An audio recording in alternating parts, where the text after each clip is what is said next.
दोस्तों नमस्कार। सुब्रत रॉय सहारा अब इस दुनिया में नहीं है, लेकिन इस आदमी की कहानी बड़ी दिलचस्प है। ये कहानी फर्श से अर्श पर पहुंचने और फिर जमीन पर आ गिरने की कहानी है। आज बात करेंगे सुब्रत रॉय सहारा की और उनके किस्सों की। आप देख रहे हैं एक्सप्लेनर। मैं हूं नंदलाल शर्मा। सुब्रत रॉय बिहार के अररिया के थे, लेकिन उन्हें पहचान मिली गोरखपुर से। मात्र 2,000 रुपए से सुब्रत रॉय ने अपना बिजनेस शुरू किया था, लेकिन चिट फंड स्कीम के जरिए उन्होंने हजारों करोड़ का साम्राज्य खड़ा कर दिया।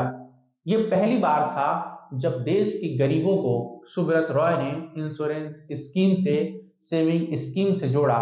लेकिन आज लाखों लोगों का पैसा सहारा में फंसा हुआ है।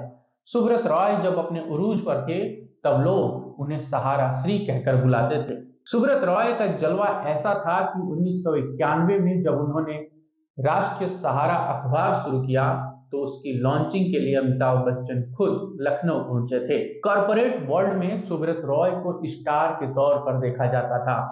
पॉप कल्चर और महंगे सूट में बड़े बड़े नेताओं के साथ सुब्रत रॉय का उठना बैठना था। राष्ट्रीय सहारा अखबार में उस वक्त सारी सुविधाएं और मॉडर्न फैसिलिटीज थी, जब भारतीय मीडिया पूरी तरह कॉरपोरेट का गुलाम नहीं बना था। लेकिन सहारा ने इसकी शुरुआत की। अखबार की कैंटीन में खाना तो 5 रुपए में मिलता था, अच्छी सैलरी मिलती थी और बोनस भी। लेकिन पत्रकारों के लिए ब्लैक ट्राउजर, व्हाइट शर्ट और टाई पहनना अनिवार्य था। इसे लेकर सहारा पर तंज भी कसे जाते थे।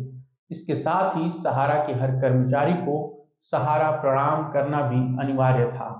हाँ, सुब्रत रॉय को ज्ञान देना भी बहुत पसंद था। पत्रकारों को घंटों बिठाकर लंबे लंबे भाषण दिया करते थे। हर सुबह जब सुब्रत रॉय तैयार होकर ऑफिस के लिए निकलते थे, तो दो महिला कर्मचारी रेड कार्पेट पर गुलाब की पंखुड़ियां छिड़कती थी और सुब्रत रॉय और उनके छोटे भाई उस पर चलकर आगे बढ़ते थे। एक बार एक युवा पत्रकार ने सुब्रत रॉय से पूछा कि राष्ट्रीय सहारा अखबार का एडिटर कौन है। तो सुब्रत रॉय ने कहा कि पूरा सहारा परिवार ही एडिटर है, लेकिन मैनेजिंग एडिटर तो जॉयव्रतो हैं। जॉयव्रतो सुब्रत रॉय के छोटे भाई थे। सुब्रत रॉय ने जब राष्ट्रीय सहारा अखबार लॉन्च किया, तो मार्केट को उसे बेचने का तरीका भी सिखाया। आलम यह था कि अगर एक हॉकर लगातार 25 दिनों तक अखबार बेचता था, तो उसे इनाम में साइकिल मिलती थी।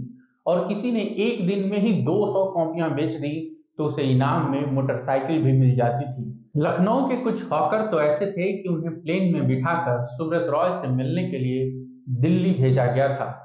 सुब्रत रॉय ने जब अपने बेटे की शादी की, तो आज से 20 साल पहले उस शादी पर 500 करोड़ रुपए खर्च किए। इस शादी में पूरी दिल्ली की कैबिनेट, बॉलीवुड स्टार्स, क्रिकेटर और बड़े बड़े पत्रकार भी शामिल हुए थे। एयरपोर्ट पर मेहमानों के स्वागत के लिए स्पेशल चार्टर्ड प्लेन भेजे गए थे। सुब्रत रॉय जब सफलता के शिखर पर थे, तो हिंदी मीडिया और टीवी चैनलों के एकमात्र मालिक थे जिसके पास न्यूयॉर्क और लंदन में होटल थे। टाइम मैगजीन ने एक बार सुब्रत रॉय के लिए लिखा था कि भारत में रेलवे के बाद सबसे ज्यादा लोग उन्हीं के यहाँ काम करते हैं। लेकिन 2011 में सुब्रत रॉय का जलवा खत्म होना शुरू हुआ। Security and exchange board of India, SEBI ने चिट फंड स्कीम के खिलाफ शिकंजा कसना शुरू कर दिया था। सहारा का मामला कोर्ट पहुंचा और एक लंबी कानूनी लड़ाई में सुब्रत रॉय का साम्राज्य ढह गया। सुब्रत रॉय केस हार गए और उन्हें 2 साल जेल में बिताने पड़े। जब सुब्रत रॉय जेल से बाहर आए, तो वे टूट गए थे और गरीबों के पैसे के दम पर खड़ा उनका साम्राज्य ताश के पत्तों की तरह बिखर गया था। सहारा का 25,000 करोड़ रुपया आज भी सेबी के पास फ्रीज हुआ पड़ा है। यह पैसा सहारा में निवेश करने वालों का है, लेकिन ये लोग कौन हैं, उनकी पहचान साबित करना बहुत मुश्किल है। अगर आपको यह वीडियो पसंद आया, तो हमारे चैनल को सब्सक्राइब करें। अगर आप ये वीडियो फेसबुक पर देख रहे हैं, तो हमारे पेज को फॉलो करें और वीडियो को शेयर करें। अपनी प्रतिक्रियाओं से हमें अवगत कराएं। आप सबका शुक्रिया। नमस्कार।